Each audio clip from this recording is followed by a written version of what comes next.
धीरे धीरे कार्तिक मास अपने शिखर पर पहुंच रहा है। दीपों की रोशनी, भक्ति की लहरें और वातावरण में दिव्यता की सुगंध। आज का दिन एक अद्भुत संयोग लेकर आया है, वैकुंठ चतुर्दशी।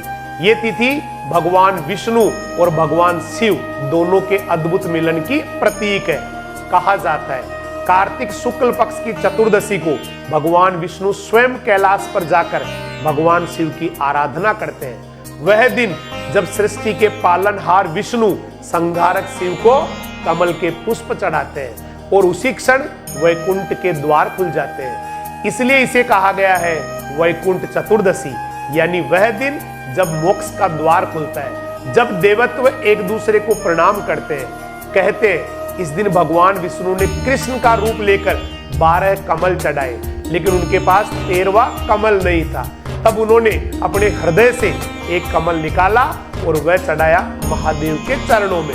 महादेव प्रसन्न हुए और कहा, विष्णु आप स्वयं एक सच्चे भक्त हो, आज से आप और मैं एक दूसरे के पूजन में शामिल रहेंगे। तभी से हर वैकुंठ चतुर्दशी पर शिव और विष्णु की संयुक्त पूजा होती है। यही इसका दिव्य संदेश है कि भक्ति में कोई भेद नहीं, सत्य एक ही है।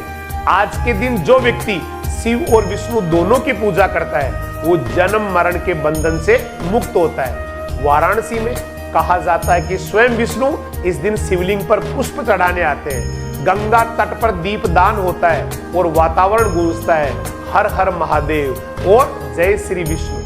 वैकुंठ चतुर्दशी शिव और विष्णु के एकत्व का प्रतीक है। ये हमें सिखाती है कि जब सृष्टि के दो विपरीत रूप एक हो सकते हैं, तो मनुष्य भी प्रेम और भक्ति में सब भेद मिटा सकता है। धर्म शास्त्र कहते हैं जो भक्त इस दिन व्रत रखता है, दीप जलाता है और मन से भक्ति करता है, उसे वैकुंठ लोक की प्राप्ति होती है।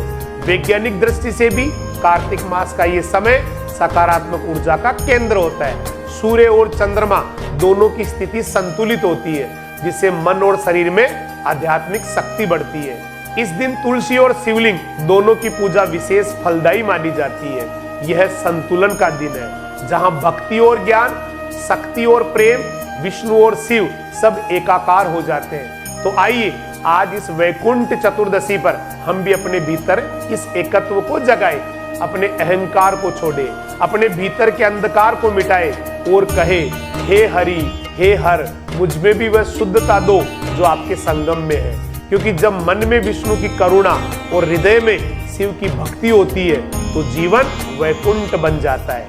आज दीप जलाइए, विष्णु को कमल चढ़ाइए और महादेव को जल अर्पित कीजिए। भक्ति और संतुलन, यही है वैकुंठ चतुर्दशी का संदेश। हर हर महादेव, जय श्री हरि विष्णु। वैकुंठ के द्वार आपके लिए सदैव खुले रहे।